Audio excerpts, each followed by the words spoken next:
Bonjour, ravi de vous retrouver pour cette vidéo nouveauté et coup de cœur des mois de juillet et août. On va se concentrer sur les pêches estivales. Bien que la météo soit assez incertaine cette année, qui dit pêche estivale dit soleil, chaleur. On va vous présenter des produits pour faire face à ces conditions. Pour cette vidéo, on a décidé avec Valentin de se concentrer sur de l'équipement du pêcheur. Quelle que soit votre technique de pêche, cette vidéo peut vous intéresser pour vous équiper et faire face aux conditions estivales en étant bien habillé. On va commencer de la tête jusqu'aux pieds et on va vous présenter des produits qui nous ont convaincus, qu'on a essayé, qui nous suivent lors des beaux jours. Le premier élément quand il y a du soleil, c'est le couvre-chef. Avec Valentin, on a décidé de se concentrer sur les casquettes. Vous pourriez tout à fait diriger votre choix vers un chapeau.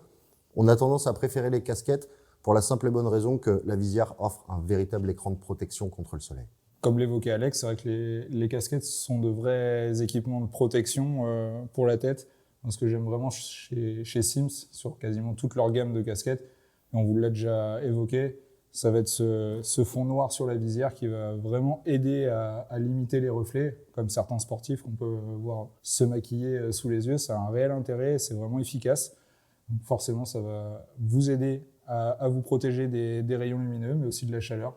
On sait que les premières causes de coups de chaud viennent souvent de la tête, donc ça va vraiment vous aider à vous protéger. Et bien évidemment, on va retrouver plusieurs types de casquettes chez Sims, des casquettes pleines comme Alex utilise, ou des truckers un peu plus aérés sur le dessus qui vont bien bloquer et les UV et qui vont aider à l'évacuation de la chaleur par la tête. Bien évidemment, quand on se protège le visage, on n'en parle pas assez. C'est un outil de protection pour les yeux, pour les UV, les lunettes, bien évidemment. Ça va aussi vous protéger d'un retour de mouches, de nymphes, de leurres, de tout ce qu'on veut. Donc c'est vraiment un objet que moi je peux pas partir à la pêche sans mes lunettes. Et bien sûr, ça vous aide aussi à repérer le poisson grâce à une bonne polarisation. Alex et moi, on est équipés de Wilex depuis quelques années maintenant. On a une gamme de lunettes qui est vraiment top. On va retrouver un choix divers et varié de teintes, de montures, ce qui va vous permettre de trouver le style de monture qui vous convient le mieux, bien évidemment. Et puis, on a quand même des lunettes vraiment, vraiment robustes. Donc ça, c'est un choix primordial dans le choix de ces lunettes. On est parti de la casquette, mais c'est vrai que l'élément le plus indispensable à la pêche estivale, c'est les lunettes. Ce qui est intéressant chez Walleye, c'est la technologie Captivate. Détail, et pas des moindres, chez Walleye, lorsque vous achetez une paire, vous avez un étui de protection, un petit étui souple qui sert aussi de chiffon à lunettes et un cordon de qualité pour assurer vos lunettes lorsque vous les ôtez. Là, Valentin les a posées sur sa casquette, mais bien souvent, c'est bien de les assurer d'un petit cordon pour éviter de leur dire au revoir dans le courant. Pour continuer sur les protections du visage, moi, pour ma part, j'utilise très peu de crème solaire parce que malheureusement, ou bien souvent, je l'oublie.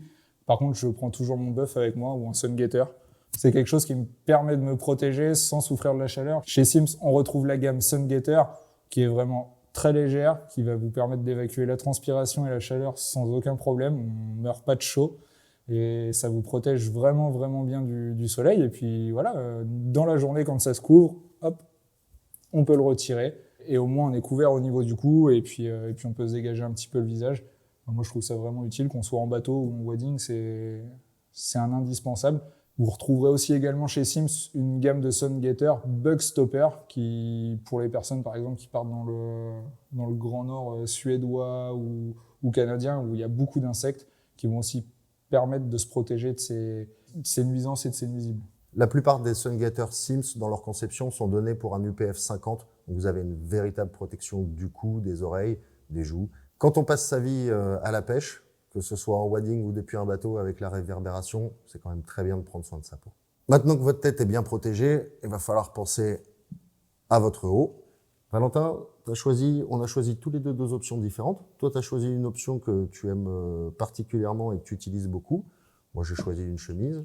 J'affectionne depuis quelques années maintenant les Solar Flex de chez Sims dans la gamme Guide Cooling, qui sont vraiment, vraiment top. Ce n'est pas un tissu qui va vous faire transpirer. Et en plus de ça, vous avez la technologie cooling que je trouve vraiment agréable. C'est que vous avez un réel refroidissement du corps grâce à ce textile. Pareil, vous allez être en UPF 50 en protection, donc au niveau de la protection de la peau, rien à craindre. Et puis bien sûr, chez Sims, on retrouve des vêtements ergonomiques très très bien pensés pour la pêche, un petit peu plus amples ici pour libérer les mouvements, mais sans que ça le soit trop. Vous retrouvez un passage de doigts pour vous protéger le dessus de la main. C'est vrai que les coups de soleil sur les dessus de main, sur les doigts, ça fait pas du bien. Donc vous avez de quoi vous protéger convenablement. Et bien sûr, vous allez retrouver aussi une capuche à remettre sur la tête qui va vous protéger le cou, l'arrière du cou, l'arrière de la tête, qui va venir compléter le sun gaiter et puis la casquette. Enfin, vraiment, moi, ce que j'apprécie, c'est la légèreté du tissu et puis le qualité de protection que ça offre, sans avoir besoin de se tartiner de crème solaire et éventuellement ressembler à un zèbre si on l'a mal déposé. Donc ça, c'est vraiment mon choix, la gamme Solar Flex de chez Sims. Toi, Alex, tu es dans le plus traditionnel, où tu pourrais très bien aller et au restaurant et à la pêche. Dans une conception différente, la chemise, c'est tout aussi léger, mais ce qui est intéressant, c'est de pouvoir avoir des poches à la poitrine quand vous avez décidé d'avoir une bagagerie un petit peu plus légère. Vous retrouvez sur les chemises Sims une conception parfaite. Souvent, c'est ajouré dans le dos aussi pour la respirabilité. Là, comme pour les cooling hoodies, vous retrouvez un UPF 50. Sur les chemises, il y a une petite particularité en plus chez Sims. À l'intérieur de la chemise, en bas, vous avez un empiècement en microfibre pour éventuellement essuyer une lunette si elle n'est pas intégrée dans des waders. Parfois, lors des journées très chaudes, c'est agréable d'avoir les manches courtes. Ce qui est intéressant dans une chemise, c'est qu'au coup du soir, vous pouvez redescendre les manches. Bien souvent, ça suffit à vous éviter d'avoir froid. On a évoqué donc toute la partie haute du corps. Maintenant, on va évoquer la partie basse. Donc, différents textiles pour pouvoir pêcher convenablement l'été, pas trop souffrir de la chaleur, comme on vous l'a dit, se protéger du soleil.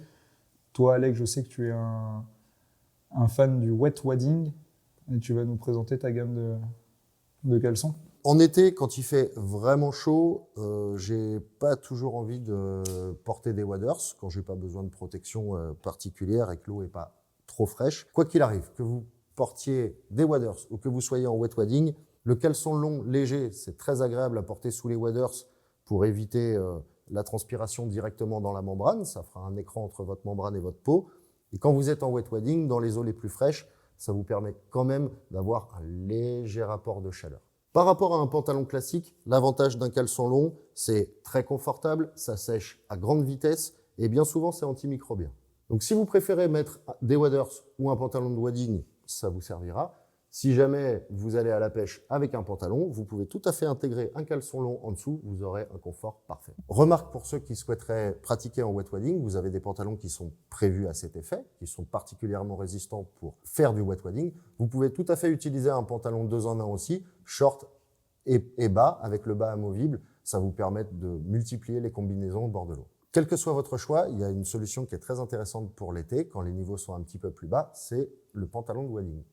Valentin, tu vas nous expliquer pourquoi. Alors moi, personnellement, je l'utilise énormément. Donc c'est le pantalon de wadding de chez Reddington, le modèle Escape, qui est un pantalon de wadding très simple, mais très bien pensé quand même. On va retrouver 4 couches. Donc on a une membrane en téflon DWR qui va vous permettre d'avoir une belle respirabilité. Je l'utilise aussi des fois en début de saison ou fin de saison. Ça vous protégera aussi des eaux un peu plus froides. Et puis, c'est surtout que vous avez quelque chose de très ergonomique, encore une fois, qui va vous permettre d'être à l'aise dans l'eau en marchant quand vous avez besoin de sortir de la rivière ou vous avez quelques petits kilomètres pour rejoindre un lieu de pêche. C'est vraiment quelque chose qui est très agréable à porter et dans lequel on se sent vraiment bien. Il est très simple. On va retrouver une ceinture pour régler au niveau de la taille avec une partie un peu plus élastique à l'intérieur. Donc au niveau des morphologies, on a toutes les tailles de disponibles et bien évidemment, ça s'adapte à vraiment toutes les morphologies de personnes. Comme Alex est en train de vous le montrer, on va retrouver 2 grandes poches sur les côtés qui vont vous permettre de ranger 2 boîtes. Je ne suis pas trop partisan de mettre ces boîtes à cet endroit-là, c'est toujours le meilleur moyen de les perdre. Mais par contre, ça peut vous permettre des fois de mettre vos mains dans vos poches, de vous poser tranquillement. Enfin, voilà, on a un pantalon de wadding très simple, mais très bien pensé. On va retrouver en bas le chausson classique en néoprène de 3 mm, donc pareil qui va vous protéger des eaux un peu plus froides, mais qui restera agréable aussi l'été quand on a des eaux un peu plus chaudes. Vous n'allez pas transpirer outre mesure dedans, donc c'est vraiment très agréable à porter. Concernant l'entretien pour des pantalons de wadding, c'est la même chose que pour les waders, vous les retournez systématiquement et un rinçage n'est pas fortuit. Cette année, la météo reste incertaine, les niveaux d'eau par chez nous restent encore assez gonflés, on a des matinées encore froides. Pour un début juillet, j'aime pas trop avoir froid aux pieds le matin quand je démarre ma journée de pêche, ça n'aide pas à se concentrer. Donc moi, c'est pareil depuis quelques années maintenant et je les utilise, on va dire, du printemps à l'automne, les chaussettes mid-weight en mérinos de chez Sims. On va retrouver une paire de chaussettes relativement légères, mais qui va quand même vous protéger de ces matinées ou de ces fins de journée un peu froides. On retrouve une paire de chaussettes en mérinos, lycra et spandex, qui va vous permettre d'avoir une paire de chaussettes qui ne va pas maintenir la transpiration, qui va être antimicrobienne, donc vous n'allez pas puer des pieds. Ça, c'est bien pratique quand on rentre le soir à la maison. Et puis forcément, ce maintien de la chaleur tout au long de la journée.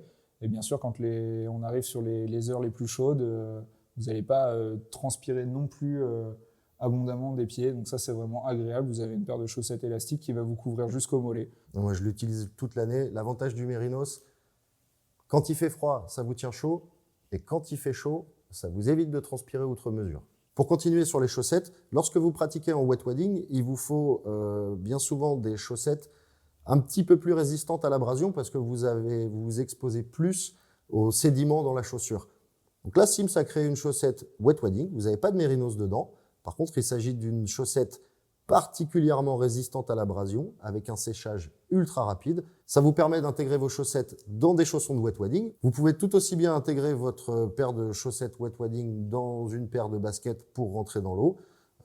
C'est solide et particulièrement résistant à l'abrasion. Je viens de vous en parler, on évoque le wet wading. Il y a un élément indispensable pour rentrer dans l'eau avec votre paire de chaussures de wading, sans forcément mettre de waders, c'est de combler l'épaisseur du chausson de waders par un chausson néoprène.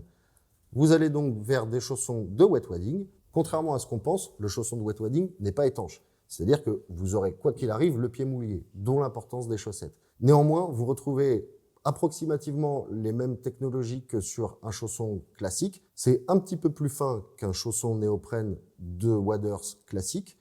Pensez-y lors de votre choix de chaussures. Mais ça permet quand même de combler le vide dans la chaussure et vous retrouvez évidemment une guette intégrée qui limitera les infiltrations de sable et de sédiments. Chez Sims, dans cette nouvelle version, la guêtre a été revue pour épouser encore un petit peu mieux la chaussure. À l'intérieur de la guêtre, là aussi, vous avez désormais des petits points qui viennent limiter la glisse de la guêtre sur votre chaussure et qui laissera la guêtre bien en place lors de la pêche. Auparavant, les chaussons de wet wading s'arrêtaient directement à la guêtre. La Sims a décidé de le monter un petit peu plus haut sur votre mollet.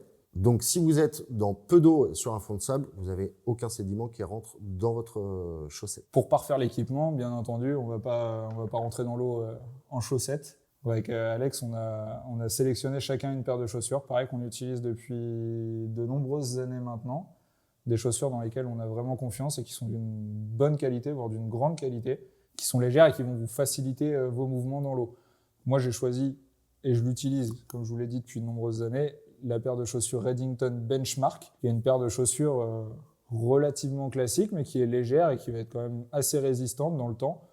On va retrouver une paire de chaussures avec une semelle en caoutchouc, très bien cramponnée, une évacuation de l'eau qui se fait très très bien, et puis forcément au niveau de la tige, une bonne protection de la malléole et du talon d'Achille, ainsi qu'une bonne protection sur le dessus du pied. Vous allez retrouver une paire de chaussures légères et robustes qui va vous permettre d'être à l'aise dans l'eau, comme en dehors, parce que quand on a besoin de marcher, c'est aussi agréable d'avoir une paire de chaussures qui ne fait pas 1,5 kg à chaque pied.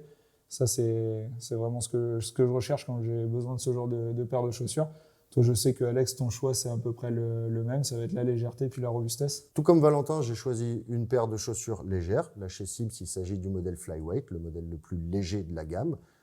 Vous n'avez pas besoin, en wet wading, d'une chaussure nécessairement ultra protectrice. Pour les pêches estivales, vous pouvez tout à fait vous satisfaire de cette paire de chaussures. Vous retrouvez du Vibram Hydrogrip dessous, donc un très bon niveau d'accroche. Quand même une bonne protection du pied, même si la chaussure a été assouplie et que la tige est moins haute qu'une chaussure de wading de protection maximale. Lors de votre choix, vous pouvez partir vers votre pointure ou une pointure supplémentaire si jamais votre chausson est légèrement surdimensionné. Vous êtes en été, qui dit chaleur dit hydratation. C'est pas toujours facile d'emporter avec soi 1,5 litre dans une bouteille plastique qui, en plus, pas souvent fait dans des plastiques de qualité. On vous présente là aussi des solutions pour emporter de l'eau avec vous. Comme l'évoquait Alex, c'est vrai que l'hydratation c'est important et puis d'être à l'aise aussi en pêchant, le sac à dos, le gilet, le chest pack, c'est pas toujours évident de s'organiser et d'être suffisamment équipé pour partir à la pêche. Moi, je vous ai déjà parlé du chest pack de chez Sims. Ce que j'ai aimé dessus, c'est bien évidemment le fait qu'on ait de nombreux rangements, qu'on soit à l'aise pour une longue journée de pêche, qu'on puisse emmener suffisamment de matériel, ou juste pour un coup du soir rapidement. Évidemment, sur ce chest pack, ce que j'ai apprécié avec ces rangements, comme je vous l'ai dit, c'est qu'on a largement la place pour y glisser un Rambler d'une taille quand même conséquente. Là, je suis en 532 ml. Donc j'ai largement de quoi voir venir. Et puis ce que j'aime bien, c'est qu'en début ou en fin de saison, je peux mettre une boisson chaude ou une boisson froide, il n'y a pas de souci. En tournant le bouchon d'un quart de tour à l'intérieur, vous pouvez boire sans vous brûler ou sans renverser partout. Le refermer. Vous avez aussi un meilleur maintien de la chaleur que de toujours l'ouvrir et de le refermer. Et puis bien sûr, vous avez le bouchon pour le remplir de façon classique. À qui ça n'est pas arrivé de faire tomber son Rambler ou son thermos du coffre ou voilà, de le faire tomber en plus sur de la pierre. Là, ça craint rien. Vous avez double paroi en inox. Franchement, vous pouvez partir avec l'esprit tranquille. Ça a été testé pour résister à peu près tout. Je vous invite à aller regarder les vidéos Yeti à ce sujet. Pour celles ou ceux qui n'auraient pas nécessairement besoin de garder de la chaleur ou de la fraîcheur et qui cherchent simplement une gourde, Yeti, là c'est une nouveauté, propose la gourde Yonder. Vous avez une gourde de très grande qualité, sans BPA, c'est-à-dire que votre gourde elle peut rester en pleine chaleur, vous pouvez boire l'eau même chaude, vous n'avez pas de matière plastique dedans, la durée de vie elle est extrêmement longue. C'est là aussi, comme le disait Valentin pour le Rambler, la gourde Yeti, vous pouvez la faire tomber, elle ne va pas se fendre, elle ne va pas casser, c'est vraiment très solide. Aucun problème pour un nettoyage au lave-vaisselle. Je vous conseille juste sur les modèles thermos, Rambler notamment, d'enlever le joint pour pas qu'il s'abîme. Et pour les gourdes, pensez à enlever le capuchon également. Valentin, vous allez voir la solution avec le chest pack qui laisse la possibilité de mettre une gourde. C'est assez compliqué de mettre ça dans une poche. Lorsque vous voulez emporter votre gourde, mais que vous n'avez pas forcément, comme vous le faisait voir Valentin, une solution de rangement, il existe des holsters pour gourdes. Vous pouvez les intégrer à une ceinture de wadding. Donc que vous soyez en wet wadding ou que vous soyez en waders, vous utilisez un holster, là de la marque Devaux. Vous pouvez intégrer votre gourde dedans, la passer dans une ceinture de wadding. Vous avez votre gourde avec vous et elle ne vous gêne pas. Pour terminer cette vidéo avec Alex, on a décidé de vous refaire une sélection estivale pour les pêches à vue et puis ce qui nous semble hyper cohérent. On s'est orienté sur 2 espèces maximum, qui vont être la truite et la truite de mer.